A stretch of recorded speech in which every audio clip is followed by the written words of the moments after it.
વાત અમરેલીની કરીશું કે જ્યાં શારીરિક અડપલાના ચકચારી કેસમાં કોર્ટે મહત્વપૂર્ણ ચુકાદો આપ્યો છે। આરોપીને 20 વર્ષની સજા અને 15,000 રૂપિયાનો દંડ ફટકારાયો છે।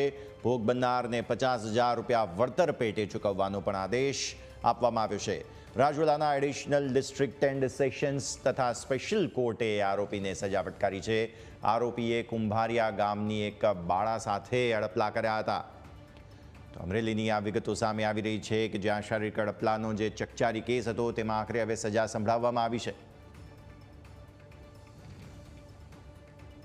નામદાર કોર્ટ દ્વારા ફરિયાદી, ભોગ બનનાર અને શાહેદોએ નિવેદનો રજૂ કરેલા તે નિવેદનો અને ડોક્યુમેન્ટ માન્ય રાખી અને નામદાર એડિશનલ ડિસ્ટ્રિક્ટ જજ સાહેબ ડીસી ત્રિવેદી સાહેબનાઓએ આરોપીને 20 વર્ષની સખત કેદની સજા અને 15,000 રૂપિયાનો દંડ કરેલ અને ગુજરાત વિક્ટિમ કમ્પન્સેશન સ્કીમ હેઠળ ભોગ બનનારને રૂપિયા 50,000નું વળતર ચૂકવવાનો આદેશ કરેલ છે।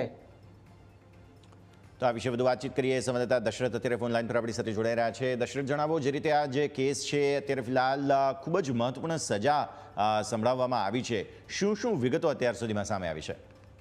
જણાવી દઉં તો અમરેલી જિલ્લાના રાજુલાના કુંભારિયા ગામે બાળા સાથે શારીરિક અડપલા કરવાના કેસમાં મહત્વપૂર્ણ ચુકાદો કોર્ટે આપ્યો છે અને આરોપીને 20 વર્ષની સજા અને ભોગ બનનારને 50,000નું વળતર પેટે ચૂકવવા આદેશ કરવામાં આવ્યો છે। Rajula additional district and session special court દ્વારા પોક્સોના કેસમાં એક આરોપીને સજા ફટકારવામાં આવી છે અને આરોપી જયસુખ કડેવાલાને સજાને અને વળતર ચૂકવવામાં કોર્ટે હુકમ કર્યો છે। આરોપીને 20 વર્ષની સજા સાથે રૂપિયા 15,000નો દંડ અને ભોગ બનનારને 50,000 વળતર ચૂકવવાનો કોર્ટે હુકમ કરવામાં આવ્યો છે।